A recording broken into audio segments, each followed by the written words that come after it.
Hi. Okay, here we are. My name is Joseph Malfucci. I'm Margaret Addeo's dad, and I reside in PA right now, originally from Brooklyn, New York. And my time in the Navy was approximately 2.5 years, and I went into the Navy in 1943, and I was discharged after VJ Day, 1945, October. I had certain experiences in the Navy that are funny, and one of them is, as some people would know, in the Navy you go through a ritual when you cross the equator. And before you cross the equator, if you've never been across, you're known as a Polywog. And once you cross the equator, then you become a shellback. But there is a ritual that you have to go through that I will explain to you. This is on board ship, on board my destroyer, and they saved the garbage for 1 week. And after saving garbage for a week, you will have to use your imagination to get the feeling of the smell. So the ritual goes like this. If you're a polywog, you have to crawl through this garbage trough. It's a big trough that they save the garbage in. And at the end of the garbage, there is a sailor, is usually the fattest one on the ship, that sits at the end of that garbage trough, and he's known as King Neptune. He is fat, very big, and he has a big belly, and on that belly they put grease, pepper, and you have to kiss it at the end of that garbage trough. And when you kiss it, they rub your face in it. Then they cut big chunks of hair out of your head, if you have long hair. And after that, I couldn't have any long hair. It was all shaved off. Mm-hmm. That's a funny story. That's. The other funny story is that when we went through the Panama Canal, the tide difference between the Atlantic and the Pacific side is quite a difference because of the two oceans. There's a big tide difference. So at that time when we went through the canal, half of the crew was allowed to go off on liberty early in the morning. They had to be back by 6 p.m. And in that period of time, when the half of the crew went off, they climbed this, to get off the ship you have to climb this, what they call a gangplank. The gangplank was pretty level at that time. They went off, but when they came back, due to the tide difference, the ship had dropped quite a bit, and the gangplank was on an angle. And they had one heck of a job getting these guys back on the ship, because they've been drinking, and it was hilarious. So everyone watched them trying to negotiate the gangplank? Yep, that's right. Mm-hmm. So that's the funny part. Well, tell us a little bit about now. Where were you in the? Where were your general campaigns or theaters? I was in the Pacific, South Pacific. I spent 6 months in Hawaii going to school. I was a radar technician, and my duties on board ship was to maintain the radar, and I also was responsible for a few other things on the ship, but basically it was maintaining the radar. So I can remember one experience where the radar antenna, which is on the top of the mast of the ship, had stopped working. And it was my duty to find out why. We found out there was a problem up on the top of the mast. And I had to climb up that mast while we were out at sea, and fortunately it was pretty calm, and we were able to climb the mast. But I didn't go alone. One of the officers came with me, and we climbed the mast, and when we got to the top, we strapped ourselves in, and I was able to fix the radar equipment without too much trouble. And Can you tell us what was wrong with it? well, it was just a broken part in the radar housing, which we were able to open up. It had an access panel. We opened it up, replaced the part, and then we went down the mast. Okay, so that was about 50 feet high, you say? The mast is about 50 feet, yes. Oh. Mhm. Gosh. We also had some fun time while I was in the Navy. The ships carried their own beer for consumption, but you couldn't drink that beer while you were on duty or out at sea. When you got into an area near the island someplace, the Seabees would construct on these islands. They had big refrigerators, and you had your quantity of beer that you took on the island, and you exchange your beer for cold beer, which was in the refrigerator. Then you had your little party, and then by sundown you had to get back to your ship, because we were in a battle area, and we weren't sure how long the Japanese would be around, if they were coming around. But fortunately, we didn't have too many problems. With all the action that this ship was in, my most fearful time was when we went to a typhoon, which we almost lost the ship. But fortunately, we had a good captain, and he knew exactly what to do and how to control that ship during a terrible storm. Well, why is a storm so dangerous, like to your ship in particular? Well, let me explain a little about what happens when you use one of these ships. Excuse me. I don't think we mentioned yet what type of ship you were on, and, you know. Well, it was a destroyer. A destroyer is one of the smallest ships in the Navy fleet. It's about 300 feet long, carries about 250 men,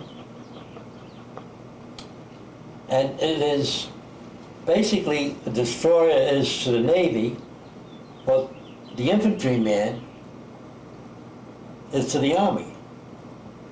They are the destroyer is the part of the fleet that investigates what may be possibly an enemy target or an enemy ship. They are the first ones out there to inspect a target, and the destroyer did that job,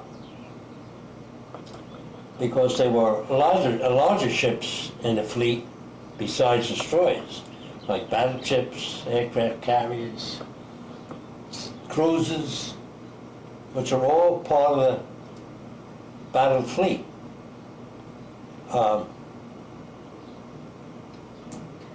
What was the name of your destroyer now? The USS, the name of that ship was the USS Hickox. Hickox. Oh, yeah. And this is a picture of that ship right there. And if you can see it, my station on that ship was right about between the two stacks, was in a compartment there that housed the radar equipment. Okay. And So we were in the South Pacific, and at that time, there was no air conditioning on the ship like there is today. So at night, being in the South Pacific, it gets pretty hot and sticky. So I would, instead of sleeping in a pool of sweat, I would get out of my bunk in the night, take my life jacket, and crawl under the torpedo tubes, which were in the middle of the ship, and carry my life jacket with me in case that ship went down. So your life jacket is your best friend when you're in the Navy. Like the rifle is the best friend to an infantryman when he's in the Army. So what would happen during the typhoon, as you started to say? Well, the typhoon had gotten so bad. Let me tell you a little bit about how a ship operates. When they consume fuel, you have oil in your oil tanks, which runs the ship, but as you use that oil, you have to take into your oil tanks, you have to take in seawater. And the reason for that is that you have to keep the ship in proper balance. And it has to ride in the water properly, or else it will not work. It does not work for you. It's like, well, if I can make an analogy, if the ship is not balanced properly, it doesn't run properly. And you can't steer it properly, it doesn't ride the water properly. So you have problems operating that ship if you don't take in the seawater. But when we encountered this typhoon, we were very low on fuel. And we were about to fuel because we had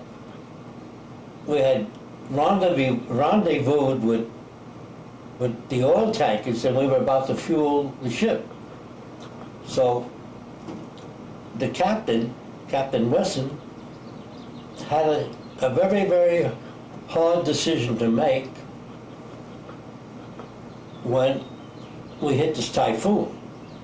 Because of the lack of fuel that was very low, he didn't know whether to fuel the ship and get rid of the seawater, because if you got rid of the seawater, then your ship would have been lighter due to the weight of the water being gone. So now you're riding in the water like a cork. And your chances of the ship being flipped over are very strong. And we did lose 3 destroyers that flipped over and exploded because the seawater got down into the stacks and the boilers blew up. So we were lucky. Captain Wesson knew what he was doing, and he brought us through that typhoon. We got banged up a little bit. We couldn't steer anymore. We had to steer with our engines. We couldn't use the propeller, the rudder on the ship to steer because all the electrical equipment was out of order. And the rudder on the ship is steered by electricity and commands that you give it from the bridge of the ship. So you had a manual way of steering then? We did have a manual way of steering. The after compartments were flooded due to the storm, and once they pumped them out, we were able to steer manually because we were in contact with the bridge where the captain was, who directed the commands as to what way we should go. And that's the way we steered the ship manually it was a hand crank that turned the rudder whatever direction you wanted to go. So during a typhoon, what's the best way to, in what direction should you head, really?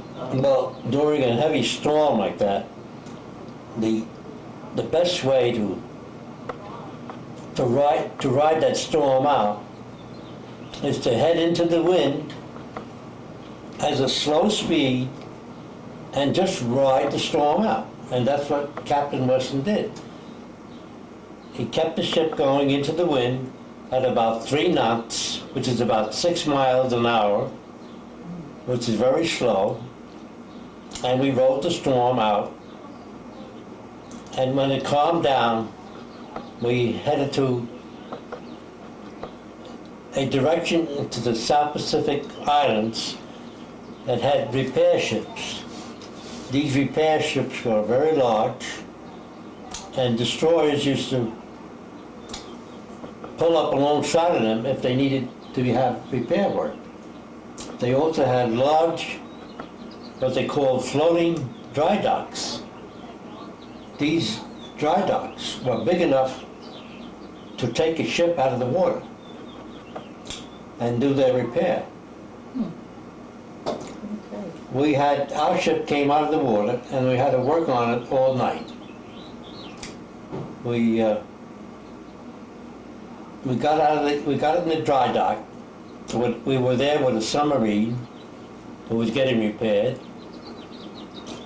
And this is the funny part because the crew had to work on the ship all night. And they sandblasted the bottom of the ship because when you're in seawater for a long time, the bottom of the ship accumulates barnacles. And these barnacles, if you don't get rid of them, eventually slows down the ship. So when we got into the dry dock, they sandblasted the bottom of the ship. Then we had to paint it with this thick gunk. I call it gunk. And that's what the submarines use on the outside of their sub to keep the barnacles from forming. So the crew had to put this stuff on the bottom of the ship, and most of it was on us because we started to play with it by throwing it at each other. Throwing it at each other. That was the funny part. And other than that, I would say that my experiences in the Navy was something I will never forget. Some of it was funny. Some of it was scary. And I guess the biggest fear I had was going through that typhoon. Because you had no control. Yeah. Was that more scary than a battle, would you say? Yes, because at least with a battle, if you were fighting planes or Japanese ships, you had just as much equipment as they did, and you were sort of on equal terms. But with a typhoon, whether you have no control, no control at all. Mm-hmm. And you just left at the mercy of the weather. That's and Is there anything else? That's very scary. Well, one thing I think we'd all like to know too is, like, how did you feel about your equipment and the ship as compared to the enemy? Did you feel you were very well equipped? Did you feel that the equipment worked well? And Well, I'll say this. I think the American Navy was very well equipped. We had good equipment made by big companies like Raytheon, which is a big electronic equipment. They made radar. General Electric was one of our suppliers, and Wesson Electric was another company that made equipment for the Navy. So we had very good equipment. And the Japanese were very, very competitive. They had a good Navy, and they gave us a lot of trouble. how did you feel about, like, daily life on the ship? Did you enjoy was it pleasant surroundings? Was the food good? Like, tell us about, sort of daily life in a way. Well, if you weren't in a battle area, it was like being on a cruise. The weather was fine. It was hot sometimes, hot and sticky in the South Pacific.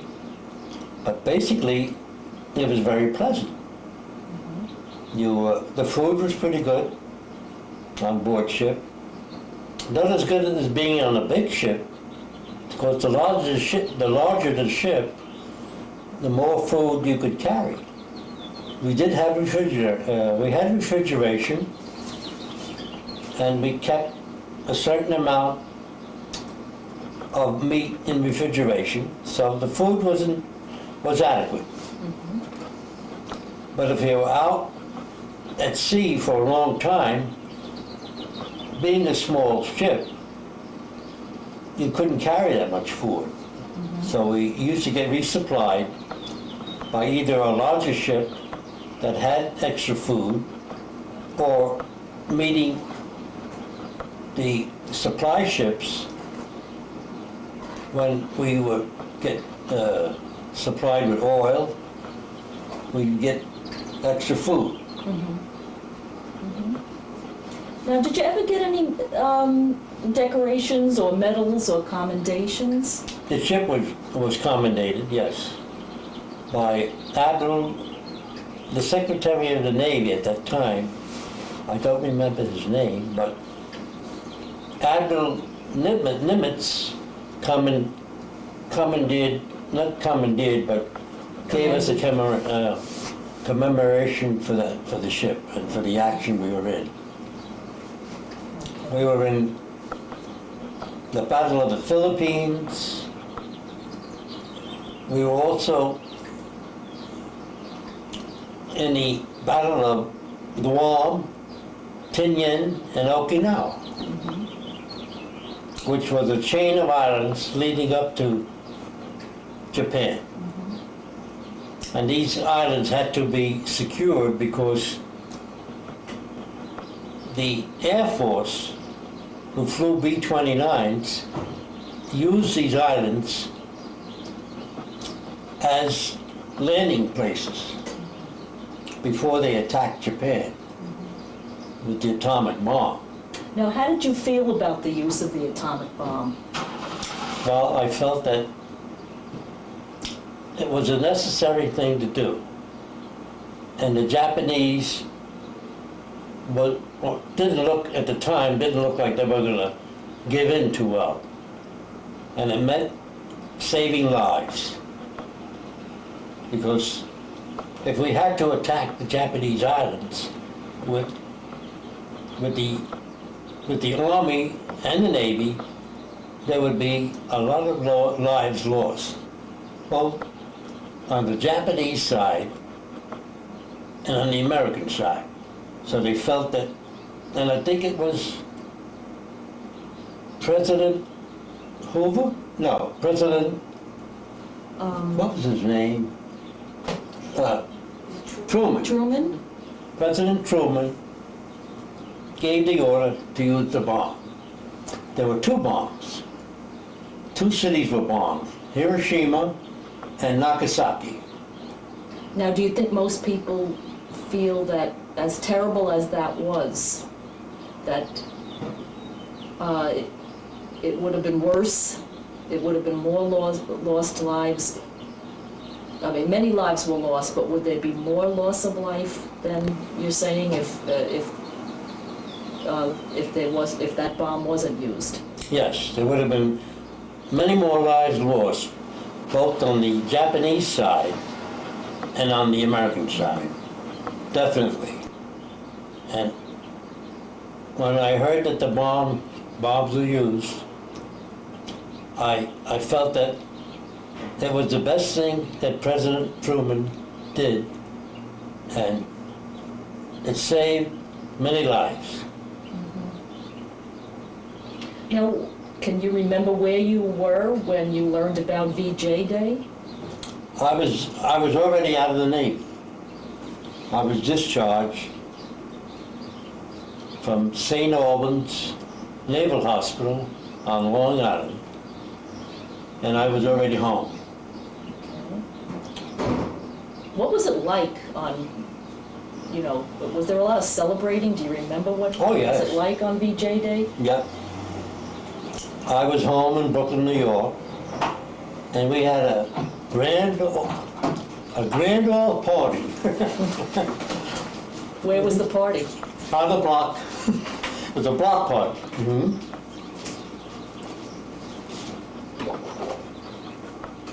Did all the neighbors attend? Were there a lot of servicemen there too, or? No, it was mainly neighbors, and the block party was basically on the block that I lived. How did you feel then, after all you had been through? Just what were your feelings about this victory then? Well, I guess I was one of the happiest guys to get home in one piece. And it was just a glorious feeling. Yeah. Did you ever think you'd like to stay in the Navy longer than you did? Yes, I did. I desperately wanted to stay in. But my dad said to me, I think you've seen enough. I remember you telling us that when we were kids and you would tell us stories about the Navy, that you wanted to fly, and your parents, you were underage and they would not allow it. Could you tell us a little bit about They wouldn't sign.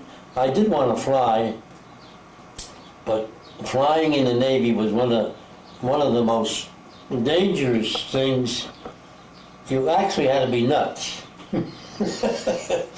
to fly in the Navy, because I think the life of a naval pilot wasn't very long, especially during the war. It's a lot different today. So, but I did want to fly, but my mother and father would not sign me in because I was underage. You had to enlist for that type of duty. You couldn't be drafted. And that's the story of my life in the Navy. I enjoyed it very much.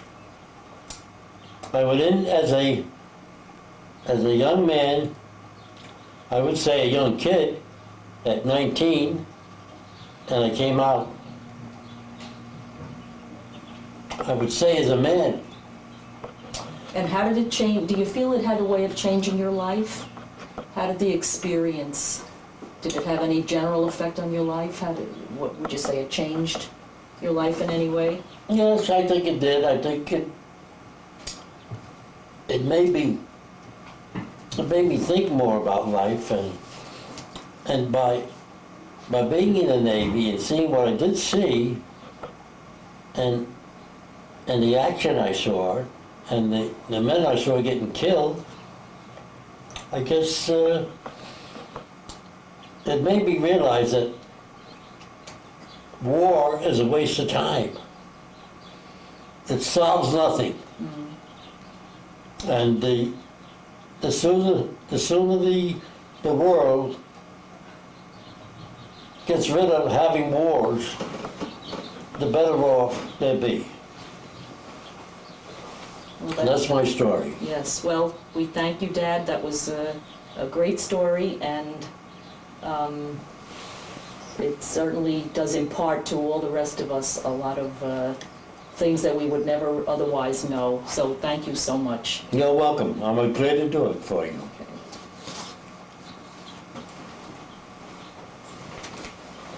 And